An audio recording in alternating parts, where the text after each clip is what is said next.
365 digital BJP চৰকাৰৰ বিৰুদ্ধে পুনৰ ৰাজ্যত প্ৰতিবাদ 2026 নিৰ্বাচনৰ পূৰ্বে জনজাতিকৰণ যদি নহয় তেতিয়া ব্যাপক আন্দোলন হ'ব এনেধৰণৰ এবাৰ হুংকাৰ পুনৰবাৰ আহি পৰিছে 6 জনগোষ্ঠীৰ জনজাতিকৰণৰ ক্ষেত্ৰত প্ৰতাৰণা আৰু সহ্য কৰা নহ'ব এই হুংকাৰ বা হকিয়নি শুনিবলৈ পোৱা গৈছে এই মুহূৰ্তত আমি সবিশেষ জনাম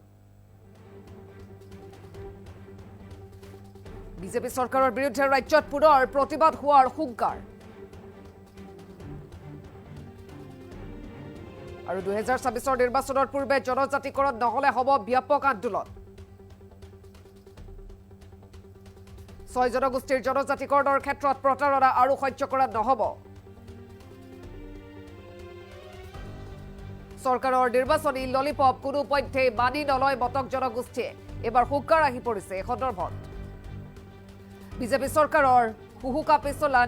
নীতিত আচলতে ক্ষুব্ধ হৈ পৰিছে সদৌ অসম মটক যুৱ ছাত্ৰ সন্থা সাময়িকভাৱে স্থগিত ৰখা জনজাতিকৰণৰ আন্দোলন পুনৰ আৰম্ভ কৰাৰ হুংকাৰ জনজাতিকৰণৰ দাবীৰে চাবুৱাত সদৌ অসম মটক যুৱ ছাত্ৰ সন্মিলনৰ আমি প্ৰতিবাদ দেখিবলৈ পাইছো হুংকাৰ দিছে তেওঁলোকে প্ৰতিবাদ পুনৰ হ'ব বিজেপি চৰকাৰৰ বিৰুদ্ধে এনেদৰে ৰাজ্যত পুনৰ প্ৰতিবাদৰ হুংকাৰ আহি পৰিছে আৰু জনজাতিকৰণ নহলে প্ৰতিবাদ কিন্তু অব্যাহত থাকিব 2026 নিৰ্বাচনৰ পূৰ্বে জনজাতিকৰণ নহলে হ'ব ব্যাপক আন্দোলন আৰু এই সন্দৰ্ভত এতিয়া দেখিবলৈ পোৱা গৈছে হুংকাৰ আহি পৰিছে জনগোষ্ঠীৰ জনজাতিকৰণৰ ক্ষেত্ৰত প্ৰতাৰণা আৰু কোনো পধ্যে আচলতে সহ্য কৰা নহ'ব এনেধৰণৰ হুংকাৰ আৰু চৰকাৰৰ নিৰ্বাচনী ললিপপ কোনো পধ্যে মানি নলয় মটক জনগোষ্ঠীয়ে আৰু বিজেপি চৰকাৰৰ এই নীতিত আচলতে ক্ষুব্ধ হৈ পৰিছে অসম মটক যুৱ ছাত্ৰ সন্মিলন আৰু তাৰ পিছতে তেওঁলোকে হুংকাৰ প্ৰদান কৰিছে বিভিন্ন মন্তব্য কৰিছে প্ৰতিবাদ কৰা হ'ব বৰ্তমান যি স্থগিত ৰখা হৈছে জনজাতিকৰণৰ আন্দোলন সেই আন্দোলন আচলতে পুনৰবাৰ আৰম্ভ কৰাৰ হুংকাৰ দিলে এই সকল লোকে আমাৰ ওচৰত সেই মন্তব্য আহি পৰিছে তেওঁলোকে জনজাতিকৰণক লৈ কেনেধৰণৰ আচলতে প্ৰতিবাদী কাৰ্যসূচী হাতত ল'ব সেই সন্দৰ্ভত কি কৈছে আমি শুনাব বিচাৰিছোঁ যিজন আমাৰ কেন্দ্ৰীয় জনজাতিৰ মন্ত্ৰী তেওঁ কৈছে যে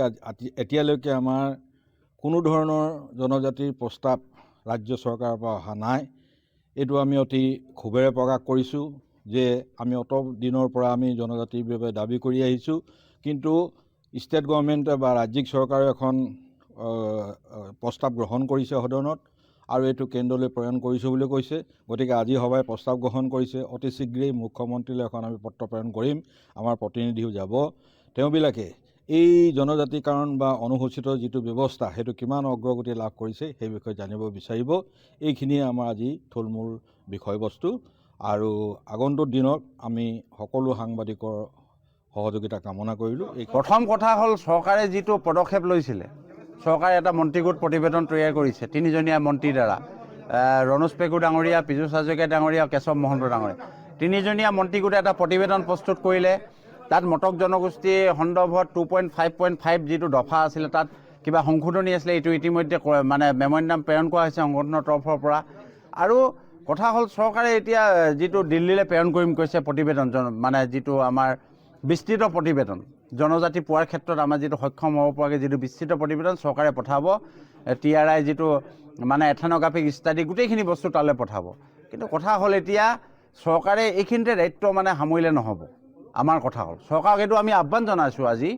যে এইখিনি দায়িত্ব সামৰিলে এইটো কাৰণে নহ'ব কিন্তু কালি ৰিয়েকশ্যন এটা কালি আকৌ মানে দুৰ্গা দাস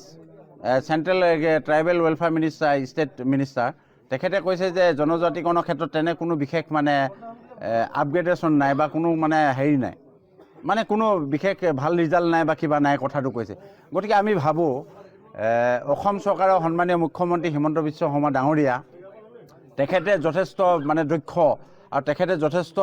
এই বিষয়টোৰ ওপৰত যিহেতু ষ্টাডি কৰি এটা ভাল খবৰ অসমবাসীক বা 6 জনগোষ্ঠী দিম বুলি কৈছে গতিকে আমি আশাবাদী তেখেতৰ পৰ্যায়ত বা ৰাজনৈতিকভাৱে হওক বা অসম চৰকাৰৰ হৈ দিল্লীত ইনফ্লুৱেঞ্চ কৰি কিদৰে আমি জনজাতিকৰণ পাব পাৰোঁ আমি সেইটো কাৰণে আশা পাতি আছোঁ আৰু আমি ভাবোঁ যে আমাৰ অধিৱেশন যেতিয়া অনুষ্ঠিত ফেব্ৰুৱাৰী 1 তাৰিখৰ তাৰ আগত এটা ফ্ৰুটফুল কিবা ৰিজাল্ট পাম অন্যথাই আমি তাত আমি আলোচনা কৰি বিশদভাৱে আলোচনা কৰি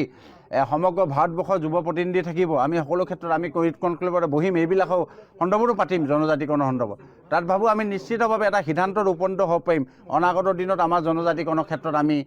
মানে পোৱাৰ ক্ষেত্ৰত আমি কি ধৰণে আগবাঢ়িম এই ষ্ট্ৰেটেজি মেকিং তাতে আমাৰ হ'ব গতিকে আমি আশাবাদী আৰু আমি গভীৰ মানে উৎসুকতাৰে আমি এই কনক্লেভ আৰু অধিৱেশনলৈ আমি মানে আশা কৰি আছোঁ, আমি ভাবিছোঁ যে আমি সফল কাম হ'ব। ধন্যবাদ।